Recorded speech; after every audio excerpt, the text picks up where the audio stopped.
जब दोनों parents IAS हैं फिर भी रिजर्वेशन क्यों लेना, ये रिमार्क है सुप्रीम कोर्ट का, जो 22 मई को पिछड़े समुदाय यानी कि ओबीसीज में क्रीमी लेयर को आरक्षण का लाभ देने से जुड़े मामले की सुनवाई के दौरान आया। क्या है पूरा मामला, सुप्रीम कोर्ट ने क्या क्या ऑब्जर्वेशन दिए, एक एक करके समझते हैं। मार्च 2026 में सुप्रीम कोर्ट ने एक फैसला सुनाया था। सुप्रीम कोर्ट का कहना था कि ओबीसी कैटेगरी में क्रीमी लेयर क्राइटेरिया तय करने के लिए किसी भी कैंडिडेट के पेरेंट्स की केवल सैलरी नहीं देख सकते, बल्कि उनके सोशल स्टेटस को भी देखना जरूरी है। फिलहाल ओबीसी के क्रीमी लेयर का क्राइटेरिया अप टू 8 लाख है, पर बदलाव ये है कि पहले ये केवल पेरेंट्स की सैलरी के आधार पर तय होता था, अब सोशल स्टेटस भी देखा जाता है। मतलब सवाल ये है कि क्या आर्थिक मजबूती को जाति आधारित सामाजिक पिछड़ेपन से ऊपर माना जा सकता है। 22 मई को इस मामले की सुनवाई के दौरान जस्टिस बीवी नागारत्ना और जस्टिस उज्जल भुयन की बेंच ने सवाल उठाया कि जिन बच्चों के दोनों पेरेंट्स आईएएस ऑफिसर्स हैं, उन्हें आरक्षण की क्या जरूरत है। कोर्ट ने कहा दोनों माता पिता आईएएस हैं, उनकी सोशियो इकोनॉमिक कंडीशन काफी अच्छी है, वे सोसाइटी में आगे बढ़ चुके हैं, मतलब सोशल मोबिलिटी है। गवर्नमेंट ने ऐसे लोगों को रिजर्वेशन से बाहर रखने का आदेश दिया है, लेकिन अब वे उसी फैसले पर सवाल उठा रहे हैं, ये ध्यान रखना होगा। कोर्ट ने आगे ये भी ऐड किया, एजुकेशन और इकोनॉमिक अपलिफ्टमेंट, मतलब शिक्षा और आर्थिक संपन्नता के साथ साथ सामाजिक स्थिति भी बेहतर हो जाती है। ऐसे में अगर उनके बच्चों के लिए कॉन्टिन्यूअस रिजर्वेशन मांगा जाएगा तो हम कभी भी इस सिस्टम से बाहर ही नहीं आ पाएंगे। इस बात पर भी ध्यान देना जरूरी है।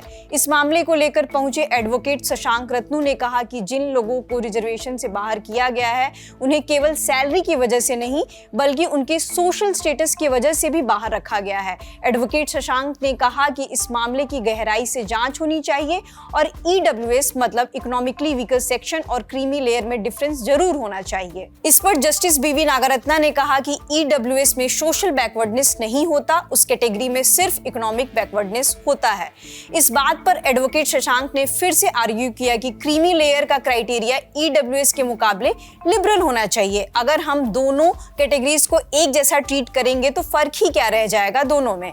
इस पर जस्टिस बीवी नागारत्ना का जवाब आया कि इस मामले में बैलेंस होना जरूरी है। यह भी जोड़ा कि कोई व्यक्ति सोशली एजुकेशनली बैकवर्ड हो सकता है, पर जब उसके पेरेंट्स रिजर्वेशन का बेनिफिट लेकर एक बेटर पोजीशन पर पहुंच जाते हैं तो सिचुएशन बदल जाती है।